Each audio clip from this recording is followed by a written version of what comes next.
It's time.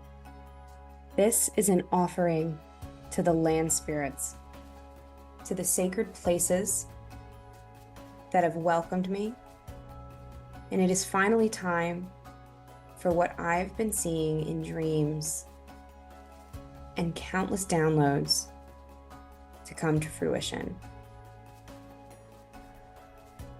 It's time for me to invite you to seek Numina with me. Welcome to Seeking Numina. I'm your host, Elyse Wells, and I invite you to connect with the sacred wild within and around you through Numina, or sacred sites around the world, and the wisdom they hold. Together, let's remember the old ways, build relationships with land spirits, and dare to reach out to the fairies. The sacred wild is inviting you to dance in the moonlight. Will you answer their call? In this first episode of the Seeking Numina podcast, I want to explore and explain what Numina is, what the call of the sacred wild feels like, and how you are not alone in feeling that call. My call to the sacred wild began officially in 2020. This is a time when many people tell me they had spiritual awakenings and felt jarred out of their current reality and asked to reflect instead on what needs to change in their lives. That's exactly what happened to me. Getting the call from the sacred wild, for me, meant moving out of my Baltimore apartment and being called to move to Greece. I had never lived in Greece full time. I am half Greek through my dad, who was born here, but I never got to spend my whole year here. In fact, it wasn't until 2019 that I had been to Greece in any time other than summer and spring. And for me, it was a ritual of desperation. I was desperate for change. I would have done anything that my guides led me to do, truly. I couldn't believe how hard my life had become as a teacher in Baltimore. It was difficult. It was traumatizing. It was violating at times, and it was truly not what I was being called to do. As someone who's been a teacher and wanted to be a teacher my whole life, I didn't want to give up on what I'd worked and spent hundreds of thousands of dollars on, but I knew I had to. And so in March of 2020, about a week after lockdown began, I decided to quarantine at my parents' house in Pennsylvania, where I grew up. And Pennsylvania and Maryland aren't very different, but Baltimore and Lancaster County certainly are. So I was very grateful to have not only nature around me, but nature that knew me. These were the trees that were planted when I was in many years ago. And these were the trees that welcomed me home. And I went out to the land spirits about a week into this lockdown. I was realizing that I felt better and better the longer I was away from the city and the longer I was away from this oppressive job. And so I went out to my land spirits. I brought offerings.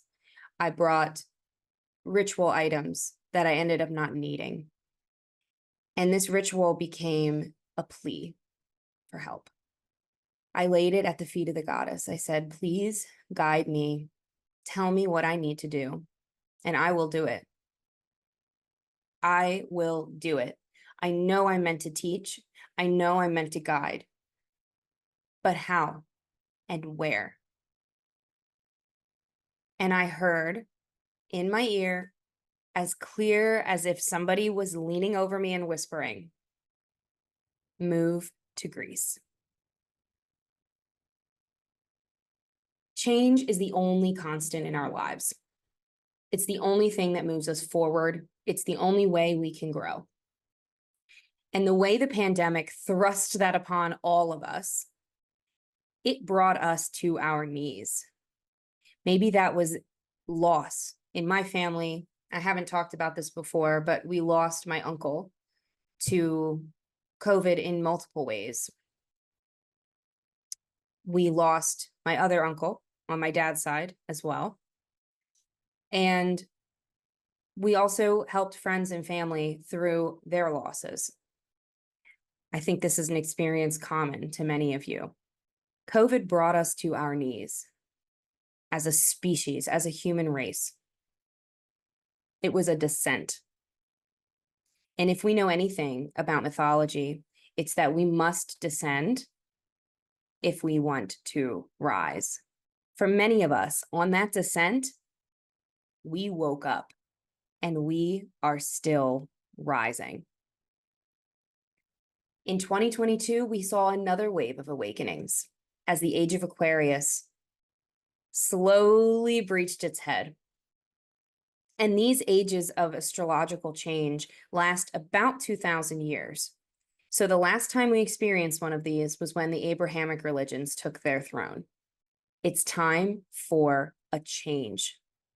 And if you are waking up to this, you know that it doesn't feel like learning new things.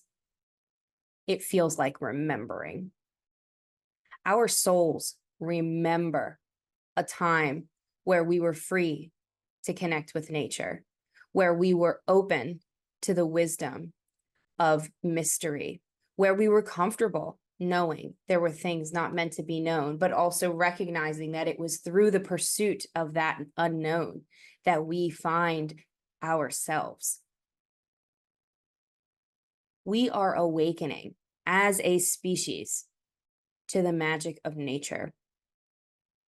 And this podcast is for anyone who wants to embrace the power of nature and the power of sacred sites by connecting to the land itself. The earth is our mother. Gaia, Yi, she is the goddess the Greeks understood to represent land herself. She is the first. It is her who gives birth to the sky. It is her who brings forth the Titans, which are the first inklings of order in our universe. And we see this in countless mythologies. We see it in Native American mythology, where Sky Woman falls to Turtle Island, North America, and she is held by the earth itself. She forms North America. We are not separate from these ancient people when it comes to the land's reckoning. For us, it's been hundreds of years of industrialization and challenge. But for the land spirits, it's been minutes, seconds, blinks of the eye. While we feel very disconnected and very far from being able to reconnect, the land is just waiting. For the land, the moment has not passed at all.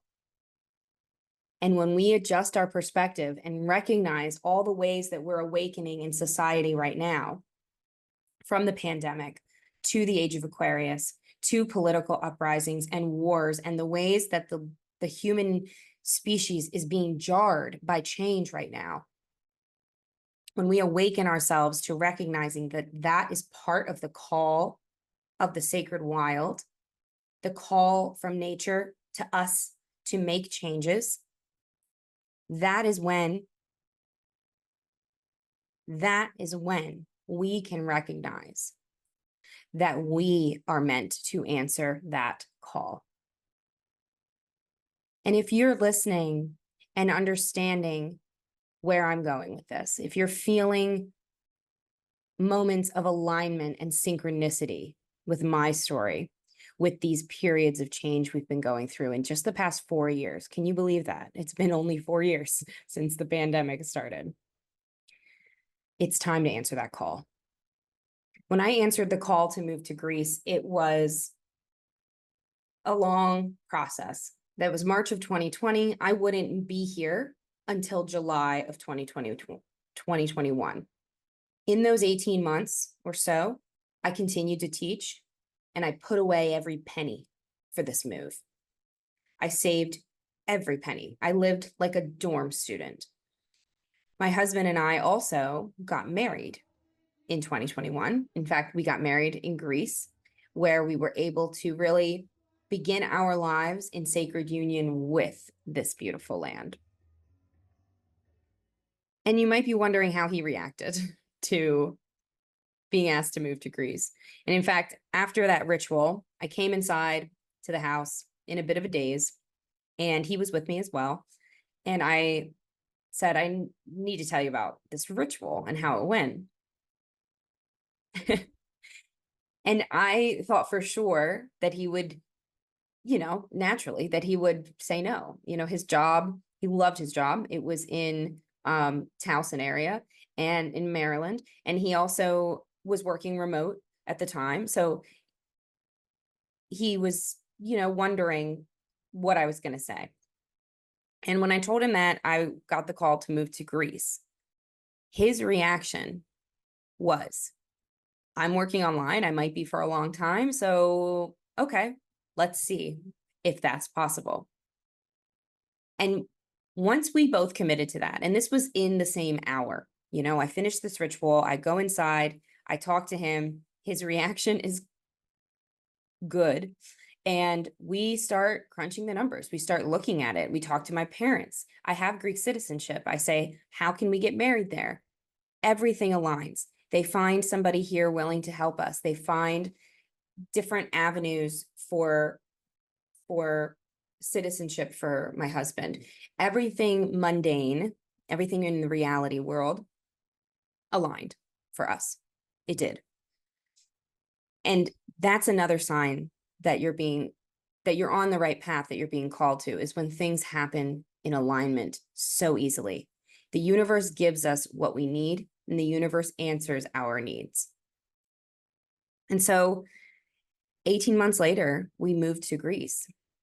And the first thing I was most excited about was exploring sacred places. And that is what Seeking Numina is all about.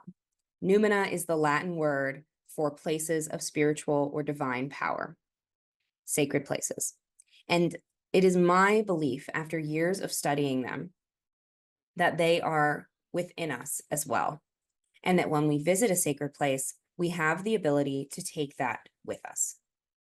And so in this podcast, I really want to explore the ways that you can connect to sacred places no matter where you live, and that you can connect to sacred places on pilgrimages. I run pilgrimages to Greece, taking people to the sacred sites here. And I also will be sharing about the pilgrimages I've taken to dozens of countries on 3 continents. And I really explicitly want to help you find the ways to bring the sacred wild through these numina into your practice. And this is a podcast for anybody on your spiritual journey. You don't have to have any fancy labels. You don't have to have titles. You don't even have to want labels. But if you find nature to be the unifying force for your magic, if you know that connecting to the cycles of nature makes you feel more present and alive and healthy, if you know that nature has the answers, even if you haven't found them all, this is the place for you. And that is the sacred wild calling to you. I began my spiritual journey intentionally about 15-ish years ago, 13, 14, 15 years ago. And I first began exploring witchcraft. And I went through all the classic witchcraft books, Silver Ravenwolf, Scott Cunningham. And as I continued on my path, I also found Druidry. I also found Hellenic polytheism, ancient Greek gods in spiritual practice today. And today, I am a proud high priestess of the fairy tradition, the eclectic fairy tradition of witchcraft, and it is evolving into the path of the sacred wild, which is my spiritual path in which I put land spirits, elementals, fairies, and other spirits of place in the forefront of my work. And I work with the land and the other elements to enact change, to do magic, but also to simply ground. And we're going to talk about who land spirits are, how they're different from fairies, and the ways you can begin reaching out to them. Because every land on this planet has a spirit. It probably has many. And we'll talk about plant allies and working with other spirits of place as well. This podcast is for everyone. As long as you know that the sacred wild is important to you and the cycles of nature are calling your attention back to them, and sacred places call you to visit and watch videos of them and meditate at them, this is the path for you. Thank you for seeking Numina with me today. Join me at patreon.com/Elyse Wells to support this show and get access to a library of rituals, exclusive videos, meditations, and more. To learn more about my upcoming retreats, book a tarot reading, or learn with me in workshops, classes, or mentorship, visit seekingnumina.com.